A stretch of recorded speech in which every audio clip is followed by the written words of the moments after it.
Bonjour à tous les amis, c'est Maxicard, on se retrouve pour une nouvelle vidéo. On va voir ensemble un peu si c'est toujours intéressant d'investir sur le bloc épée et bouclier. Parce que voilà, le prix des displays commence à sérieusement monter. Et on va essayer de faire un peu le comparatif avec du coup le bloc soleil et lune. Parce que voilà, c'est une situation qui me fait un peu penser à la hype de 2021 où il y avait une hype autour de épée et bouclier du coup, avec Évolution Céleste, Reine de Glace, même les séries d'après. Et on va essayer de voir un peu en comparant avec le bloc soleil et lune, parce que moi je me demandais à l'époque, mais est-ce que c'est intéressant d'investir sur soleil et lune quoi, littéralement. Juste avant de commencer la vidéo, merci à toutes les personnes qui like, qui s'abonnent, franchement ça soutient la chaîne. N'hésitez pas à rejoindre le Discord et vous avez mon lien Whatnot pour avoir 15 € offerts dans la description de la vidéo. Allez, on commence sans plus tarder la vidéo. Donc là, premièrement, j'ai vraiment tapé au pif épée et bouclier, enfin display épée et bouclier un peu pour voir où on en est le prix. Hein. Donc voilà, tempête argentée qui part à 400 €. Là on a la demi-display épée et bouclier de base, hein, donc EB01 qui part quand même à 300 € aujourd'hui, ça fait quand même un vrai billet. Hein. Voilà, point de fusion 500 € presque.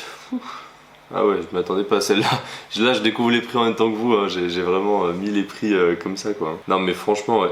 Point de fusion qui est au-dessus de Reine de Glace. Hein. Moi, je trouve ça un peu ridicule, entre guillemets. Hein. Même s'il y a des très belles cartes dans Point de Fusion, Reine de Glace, pour moi, c'est largement au-dessus. Hein. Déjà, premier call, j'allais dire, petit display Reine de Glace, si vous arrivez à l'avoir dans les 400 €. Pour moi, ça peut être vraiment pas mal. Donc là, on a Sansoshi 27. Bon, il y a 2 ventes qu'il a mis en achat immédiat à des prix très bas. Certes, il y a 5 ventes réussies, mais... méfiance. Moi je suis sûr que c'est un scam. Donc voilà, bon là franchement les prix des displays, voilà, là on a une petite star étincelante, 10 janvier. Je sais pas pourquoi on n'a pas le nom du vendeur ici. Si quelqu'un sait pourquoi, n'hésitez pas à me le dire. Mais Astre Radieux, tout ça, franchement, moi, s'il y a une série qui est intéressante dans le bloc épée bouclier, c'est vraiment Star Étincelante, hein, avec le Dracofeu V. Mais au même prix, moi, franchement, bon là, on voit qu'elle est un peu en dessous de 400 €. Mais franchement, Reine de Glace, pour moi, c'est... Là, regardez, 350 € en décembre 2024, donc bon, ça remonte un peu. Mais je veux dire, pourquoi pas en vrai. Pourquoi pas. Et après on avait vu le prix des displays origine perdue, tout ça et tout, mais voilà, ça va commencer à remonter. Mais voilà, vraiment pour revenir au sujet, là si je mets soleil et lune par exemple, on va essayer de voir le prix des displays soleil et lune maintenant. Enfin un peu le comparatif du coup. Pour du coup la display soleil et lune ombre ardente en 2021, franchement ça va aller 300 € je pense. Franchement peut-être même 200, 250 en vrai, au tout début. Parce que voilà, ombre ardente...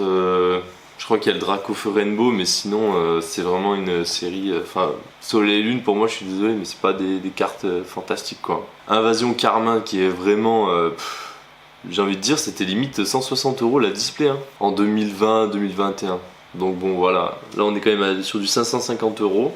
Donc en vrai là en y repensant, je me dis oui, le prix des displays Soleil et Lune, il était plus bas que le prix des displays épée et bouclier aujourd'hui. Enfin si on fait le parallèle entre les deux hypes, j'ai envie de dire, vous voyez ce que je veux dire. Voilà, parce que là regardez, demi-display Soleil et Lune tonnerre perdu, 450 €. Ultra prisme 1120 €. Et là forcément duo de choc hein, SL9 là avec Latios et Latias, la carte bon c'est un peu comme le Noctali VMAX alternative au final hein. Sauf que dans cette série bon il y a quelques cartes sympathiques, mais comparé à Évolution Céleste, vous voyez ce que je veux dire quoi. Et là on est sur du 1600 € la demi-display. Non mais regardez-moi le prix de cette demi-display, non mais 1500 €, c'est quand même aberrant franchement. Un tripack à 250 € là. Non mais voilà, franchement c'est vraiment histoire de comparer un peu. Quand j'y réfléchis, est-ce que ça vaut le coup aujourd'hui d'acheter du épée bouclier? En réalité, si vous avez envie d'étoffer votre collection avec des items... bon après ça dépend quelle série du bloc épée bouclier, parce que voilà, faut bien savoir qu'il y avait eu un reprint sur la deuxième partie du bloc épée bouclier, alors que par exemple voilà ça me sort du étincelle déferlante plus clave sur ok. Par exemple voltage éclatant, c'est une série qui n'a pas été réimprimée, donc potentiellement voltage éclatant et display ont jamais été réimprimés. Et c'était avant la hype, tout ça. Il y a très peu de gens qui ont stocké et tout. Donc franchement pour moi une display voltage éclatant. Voilà, voltage éclatant, bon j'arrive pas à trouver de display en vrai. Franchement voltage éclatant. Donc peut-être je vais rajouter un E des fois. Donc ok, là j'ai réussi à en trouver une en tapant display voltage éclatant. Mais là pour le coup, regardez-moi ça. Là 900 €.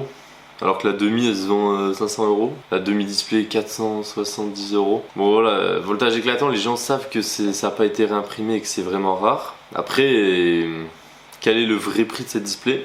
Moi je pense que dans le même sens où les displays Soleil et Lune n'ont pas été réimprimés, si vous voulez, voltage éclatant là et toutes les séries qui sont avant, on est sur la même longueur d'onde que la fin du bloc, enfin même tout le bloc Soleil et Lune. Donc pour moi une série qui est vraiment rare et qui est vraiment stylée et qui pour moi a de l'avenir plus que certaines séries comme EB12 qui ont été réimprimées en masse, tout ça. Même là je crois qu'il y a encore des duo packs qui arrivent avec du... Enfin je sais plus mais c'est une des dernières séries du bloc épais bouclier.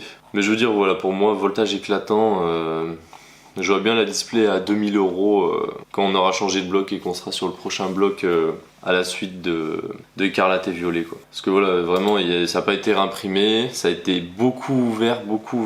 Donc je pense pas qu'il y ait des stocks phénoménaux hein, comparé à du EB7 ou d'autres séries quoi. Ensuite je me suis dit on va aller voir un peu sur tout ce qui est display X et Y là, mais franchement j'ai l'impression que ça devient vraiment compliqué de trouver des displays X et Y maintenant hein.